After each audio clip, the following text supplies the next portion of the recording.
Assalomu alaykum aziz kuzatuvchilarim, kanalimga xush kelibsizlar. Bugun sizlarga ham judayam kam xarj, ajoyib usulda zo'r retsept o'rgataman. Albatta qilib ko'rishga arziguli retsept. Bismillahirrohmanirrohim deb ishimizni boshlab olamiz. Birinchi bo'lib idishimizga 1 stakan iliq suv solib olamiz. Bitta choy qoshiqda tuz qo'shasizlar, bitta dona tuxum oqini qo'shib, sarig'ini ustiga surish uchun olib qo'yamiz. Endi bu suvli massamizga 3 stakan un solamiz. Stakanim razmeri 250 ml. Hammasini lapata bilan yaxshilab aralashtirib, shunaqa quyuq holatga keltirib olishimiz kerak. Keyin yana 1 stakan un qo'shib turib, qo'limizda yaxshilab mushlab yumshoqqina xamir qorib olishimiz kerak. Hammasi bo'lib 4 stakan un ishlatamiz. Tayyor bo'lgan xamirni stoliga tushirib turib, yaxshilab mushlab ishlov berib olasizlar. Ustini yopib, yana 3 minut tindirishimiz kerak. Yaxshi tingan xamirimizni endi bo'laklarga bo'lib chiqamiz.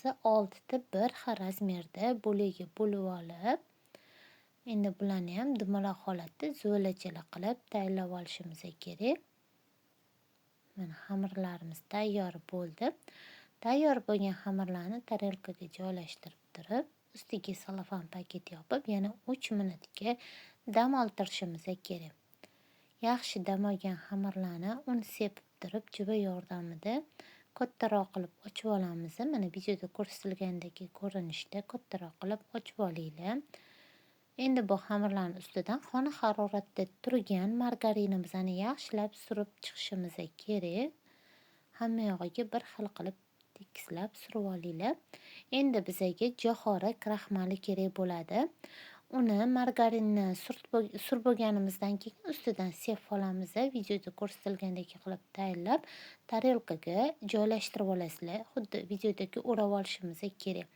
Ustki tomoniga yana margarin surtib, buni ustidan yana jo'xori kraxmaldan sepib olishimiz kerak. Endi keyingi xamirlarimizni ham xuddi shu ko'rinishda kattaligida ochib turib, ketma-ketlikda birinchi bo'lib margarin surib olamiz, keyin jo'xori kraxmaldan sepib olamiz. Kraxmal solishimizdan maqsad qavatlarni yana ham bilintirish uchun kraxmal sepiladi. Kraxmal qotirib qo'ymaydi, qo'rqmasdan sepsanglar bo'ladi. Juda ham qavatlari zo'r bo'lib, qavat-qavat bo'lib chiqadi tayyorlayotgan yeguliginglar. Mana shu ko'rinishda ikki tomonni buklab turib, ustki tomoniga ham yana margarin surtib, kraxmaldan sepib olamiz. 6 ta xamirni ham shu ko'rinishda ochib, videoda ko'rsatilgandek qilib taxlab olinglar. Mana qolgan xamirlarni ham ochib taxlab, margarin surib, ustidan kraxmalni sepib oldim. Tayyor bo'lgan xamirni ustidan paket yopib, yarim soatga xolodilnikka olib qo'yishimiz kerak. Yarim soat vaqt o'tgandan so'ng olib turib yana xamirni juva yordamida katta qilib ochib olamiz. Ustiga teg tomonlariga unlarni sepib olamiz. Ozgina vaqtinglarni oladi, lekin ketqizgan vaqtinglarga yarasha juda ham mazali bo'lib chiqadi. Albatta shu usulda tayyorlab ko'ringlar. Sizlarga ham yoqadi degan umiddaman. Katta qilib ochib turib, ustidan yana jo'xori kraxmali sepib oldim. Ko'pchilik so'raydi, kartoshka kraxmali ham bo'ladimi deb. Men kartoshka kraxmalini ishlatib ko'rmaganim uchun asosan jo'xori kraxmaldan foydalanaman. Kartoshka kraxmalini boshqa narsalarga ishlataman. Pishiruvlarga asosan jo'xori kraxmali yaxshiroq deb o'ylayman, bu meni fikrim. Tayyor bo'lgan xamirimizni konvert qilib o'rab turib, xolodilnikka yarim soatga olib qo'yamiz. Bu orada ichiga solish uchun 5 ta dona o'rtacha razmerda kartoshkani pishirib pure holatiga keltirib oldim. 2 ta dona piyoz, rayhon baydan qo'shib, tuzlarni qo'shib aralashtirib tayyorlab oldim. Ichiga xohlasanglar qiymali qilib ham nachinkalarni tayyorlasanglar bo'ladi, lekin kartoshkadan ham juda ham mazali bo'lib chiqadi.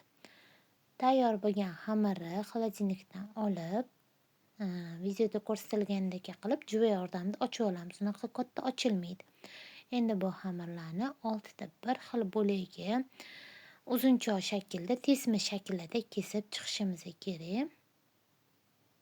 Mana videoda ko'rsatilgandek qilib kesib olamiz. Qavatlarini ko'rsanglar bo'ladi, juda ham qavat-qavat bo'ladi, rosa chiroyli ko'rinishda chiqadi.